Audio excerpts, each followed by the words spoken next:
All right, let's jump right in. Welcome to today's Explainer, where we're going to tackle the wild, emotional, and, let's be honest, incredibly high-stakes world of selling a home.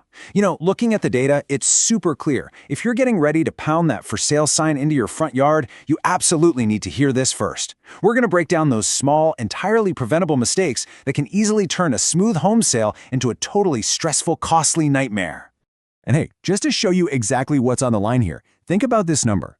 Recent data from Opendoor and the National Association of Realtors shows that the average home seller leaves anywhere from $10,000 to $50,000 on the table. Like, wow. Think about that for a second. That is a massive chunk of your hard-earned equity just gone. And the crazy part? It's almost always lost because of super simple missteps that you can completely avoid. Section 1. Why seller mistakes matter. Section 2. Mistake number 1. Overpricing. Selling your home is probably the biggest financial transaction of your entire life, right? So getting the price right out of the gate is absolutely crucial. It's actually kind of fascinating to see the difference between two common seller mindsets. So many of us think, well, I should aim high so I have some wiggle room for negotiations. Okay, actually, scratch that. That is a super dangerous trap. When you overprice, you are literally just helping to sell competing homes. A buyer's agent is going to show your overpriced home, and then they'll take their clients to a correctly priced home just down the street. It makes that other house look like an absolute steal. The priced right strategy, though, that immediately attracts serious buyers, and honestly, it can even spark a bidding war. And the penalty for getting that price wrong is, frankly, pretty severe. Homes that are priced right usually sell in an average of just 20 days.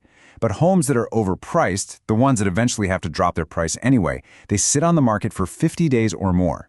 This creates what real estate experts call the stigma effect. When a house just lingers and lingers, buyers start to wonder, what's wrong with this place? They assume you're getting desperate, which, you guessed it, invites some seriously lowball offers. Section 3. Mistake number 2. Poor presentation. You can price a home perfectly. But if buyers aren't wowed when they pull into the driveway, or if they walk in and just feel totally overwhelmed, you've already lost them. And fixing your presentation really doesn't have to cost a fortune. Just start outside, Tidy up the garden, maybe power wash the driveway, give the front door a fresh coat of paint. Inside, you absolutely must declutter and depersonalize. Buyers need to picture their own lives in the space, not yours. So pack away the family photos and that oversized furniture. And here is a fantastic piece of data. Just neutralizing your paint colors to soft whites or warm grays can actually yield a 250% return on investment. It's all about creating that clean, blank canvas. Oh, and please do not ignore this classic real estate rule.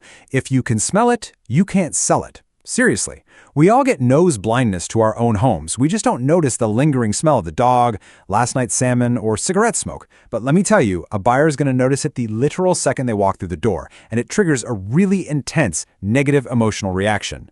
Do yourself a favor and have a completely, brutally honest friend do a smell test before you list. Section 4. Mistake number 3. Weak marketing. It is pretty staggering to realize that 97% of buyers start their home search online. Think about that. Your home's true first showing doesn't actually happen when they walk through the front door. It happens on a smartphone screen, probably late at night while they're sitting on the couch. If your digital curb appeal is weak, buyers are just going to swipe right past your listing. High-quality marketing isn't just nice to have anymore. It's absolutely non-negotiable. Professional photos generate 61% more online views than amateur ones. That's huge. Relying on dark, cluttered smartphone photos is literally $1 million mistake in some markets. Professional photographers know exactly how to use lighting, wide angles, and proper editing to really showcase your home's true potential. And that is exactly what drives crucial foot traffic to your front door. Section 5. Mistake number 4. Ignoring repairs. Look, it is incredibly tempting to just list a home as is to save some money and a headache up front. But the data shows something really interesting. Buyers wildly overestimate the cost of repairs. Let's say you leave a visible issue, like a minor plumbing leak that might cost you maybe $2,000 to fix. Well, a buyer is going to see that, totally panic, and demand a $5,000 to $8,000 price concession. Or worse, they'll just walk away entirely after the home inspection. So do the smart thing. Fix the glaring, visible maintenance issues before you list to protect your equity. Section 6. Mistake number 5. Being inflexible. Selling a home is, without a doubt, incredibly inconvenient. But you really have to remain flexible. First off, you've got to accommodate viewing schedules. If you tell people they can only come by on Saturday afternoons because that's what works for you, you're eliminating a massive chunk of the market right there. Second, whatever you do, do not hover during tours. Acting as a tour guide makes buyers feel super uncomfortable. They need space to speak freely with their agent. And finally, when an offer comes in, even if it's a bit of a lowball, don't give it a reflex no. It is just the start of a conversation. Counter it. See where it goes. To really drive this home, consider this powerful real-world example from the data.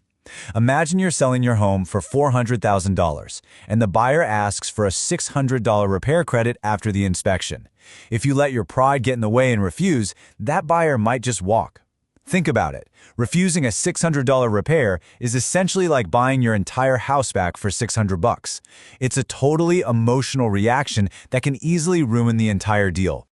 So let's pull this all together. The big core takeaway from this explainer is that you've got to detach emotionally. You need to treat the sale of your home like a strict business transaction. Just follow these 3 golden rules. Number 1, price it right from day one, using actual data, not your feelings.